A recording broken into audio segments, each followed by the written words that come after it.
You guys got a football break. It's a long day, basketball to football. So what do you think of the scrimmage overall? Yeah, well, I was happy just because we haven't done much live stuff. We've just been trying to get as much kind of schemes in and then trying to clean up a little bit. So I think it'll give us an opportunity with film and to individually teach and then teach the team as well. But it was, normally these things are pretty sloppy early on, and I thought we took pretty good care of that. And I thought the execution was a little bit ahead of what maybe I thought it would be.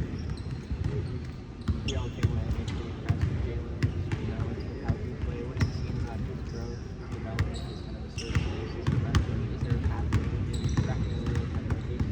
to do Jalen, I mean, again, because this is like our first time where we can like sit down as a group and evaluate. Because it's just been like a trip and then a trip back, and it's been so controlled that this is. But Jalen played really well. I mean, we felt in the recruiting process that him running the floor and his athleticism and transition game, and what he's done a great job of working on his own with his shot. And so I think his shooting's improved, his confidence has improved as a shooter for sure. And I thought he played well. Saw the whiteboard. It says 4 weeks until college season. At this point, 4 weeks out, what is your biggest concern about this team? I think interior and point guard, two really important positions, 1 and 5. We have a whole collection of guys that are comfortable at the wing spot and have really good length and size at the 2, 3, 4. And I think a lot's going to determine with how we play at the 5 spot and how we play at the point guard position. Because I thought there was times that we weren't able to execute at the level I want, and it was, maybe a little bit of pressure defense took us out of it at the initial part of our sets. When Desmond's obviously what he's saying, point guard sound, when Desmond isn't on the floor, what is your view of the position? Yeah, it's a good question, and I think a lot on who we're playing and how the defense plays us based on, is it a team that pressures or is it a team that is a little bit more compact defensively on who will be out there. But Jalen's gotten some reps at point. Obviously, Saint's got a ton of reps at point. Desmond's gotten reps there. Clark's gotten, and then Ryan stops at that. So it'll just depend on who. I think it'll really depend on who we're playing. Does the other point guard have size, or is it a quick guy that gets underneath the dribble? All those things will be determined kind of who and where we go with that. Are you concerned at all about playing against a team that hasn't really put up a I'm not sure it doesn't look like you really have that. Not when you recruit length. I mean, you might give up something in some area, but you hope to have I'm not worried about our point guard's defensive rebounding when Desmond's out there, Saint's out there, and Shelley's out there. So, there's if you look at our Arkansas teams that were good, we didn't really have a quick guy out there. We had quick guys, but I think Desmond's is shifty, getting into open seams.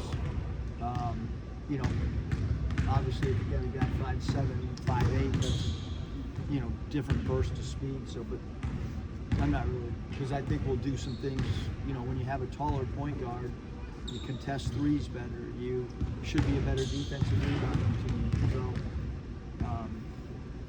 I think, if you have a small, quick guy, like somebody shooting a 3 over him, or he's not defensive rebounding.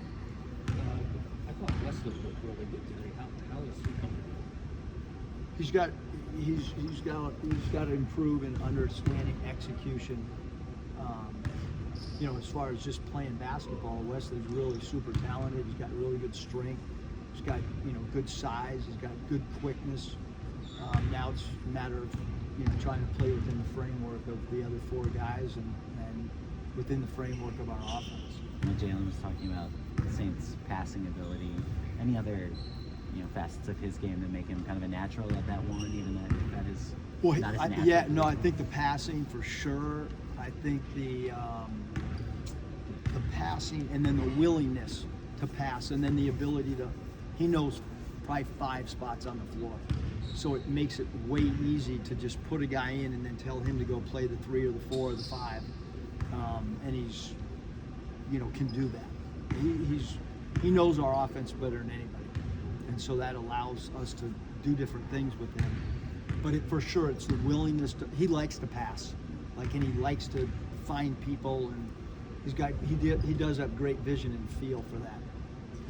I heard you saying that that conversation was about wanting to play through the whistle, wanting to rest for the whistle. I think you said it, Big Ten needed it, and you want this group to be like sewer rats. I think that was the phrase. What does that entire kind of concept mean to you about the identity that you want to create with this program, this particular team? Yeah, just we know where we're preseason ranked, and we have to play with a chip on our shoulders, and we have to play with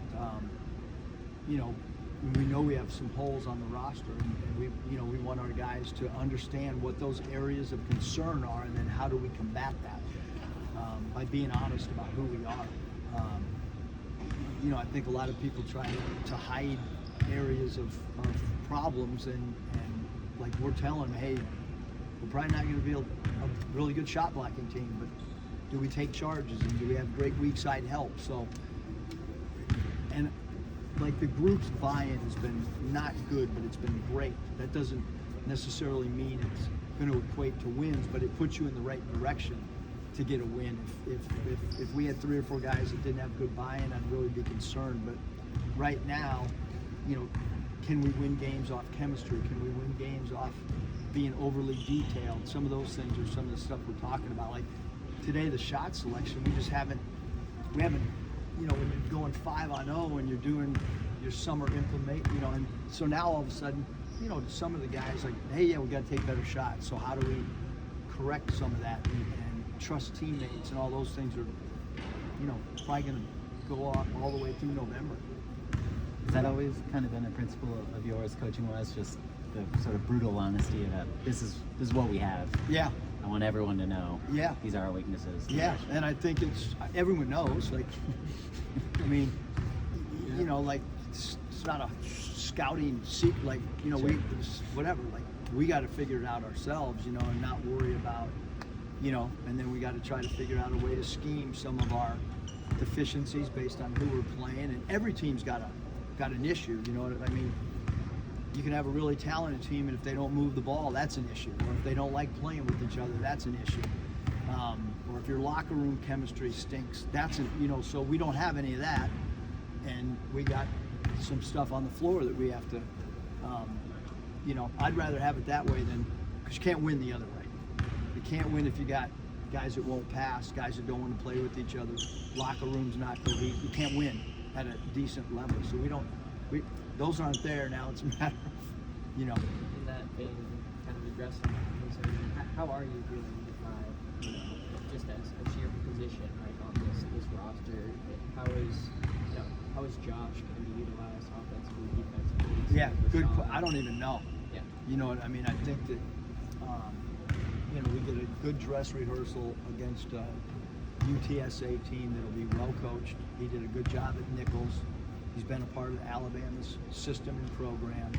And then they have some transfers that are good players. Like, that'll be a good, it's way better than playing a Division II team. Like, this is a pretty good team because we've started to watch film. Especially Michael and Matthew, my 2 sons, like, they dove into this like the minute the game was scheduled. And so I haven't watched them as much because I'm worried about ourselves, but they got like 3 or 4 guys, and that'll help us. And then the Gonzaga thing, it's like, all right, now we get an opportunity to play against a team that will be way far ahead of us in their culture and all that stuff because they got, 15 years or whatever it is. But it's a great test, and then we'll be able to really use that film. Was that kind of emphasis in scheduling all of these preseason? Yeah, I mean, like everyone kept asking us, when are you going to have an exhibition? And we just did not want to have, you know, the two Division IIs or one of them. We really wanted to play against, you know, we wanted one big game, and the Gonzaga game is as big as you can get on the West Coast. So 2 more? And we didn't want to travel. I didn't want to, with the Big Ten travel, there was no way we were going somewhere else. Because I know what the travel ramifications are going to be in February. You know, so we feel good about jumping out of this. Where does Kevin Patton stand at this point? Out indefinitely. Yeah. What's his injury? You'd have to get it from. I don't want to say. I mean, he had surgery on like his hip, but I'm not a freaking doctor. I don't want some mom saying, well, that one would work. That's what I think it was. Yeah. But again, I don't know if there's a name for it. Yeah, that's what it is. Going back to the sort of self-awareness to understand your weaknesses, is that something as a coach you feel like has always kind of been a strength of yours, or is that something you had to learn along the line, the importance of acknowledging? No, I was in too many NBA huddles when I generalized, hey, we have to rebound more. Hey, we have to share the ball. And we have to defend better. And Ron Artest is like, who? Who's not defending? You know, and Gilbert Arenas, who's not passing? You know, and so it, you know, and then we had we have a phrase, put an address on it. So put an address on it means don't generalize, because it's never that we all have to rebound. It's you have to block out, you got to go get the ball, you know, you got to tip it out or so. There's a reason for it. So it's I think and the other guys know. That's the thing is as a coach, the players know who's not passing, who's taking a bad shot, who's not letting the offense flow. And so if you just get to it right away, I think it makes it a lot easier on everybody.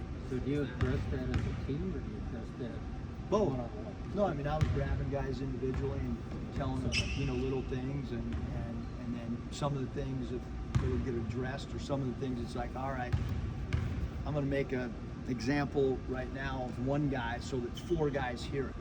We saw you know, doing that with some of the younger guys. Yeah, At one point. and You that's know, who. is that part of your philosophy? Yeah, I think with the younger guys, there's so much coming at him, and so it's you know, then the older guy hears and he gets it, you know, and the younger guys too, they're still really trying to figure out, you know, how this works. So I imagine if Ron Artest is yelling that at you in a huddle, then you put an address on you- it. All right, Ron, you figure it here's out. who's doing it. It's not you. Although in Arenas, it might have been him on that. No, I know. Thank you so much for your time. You guys good? Thank you.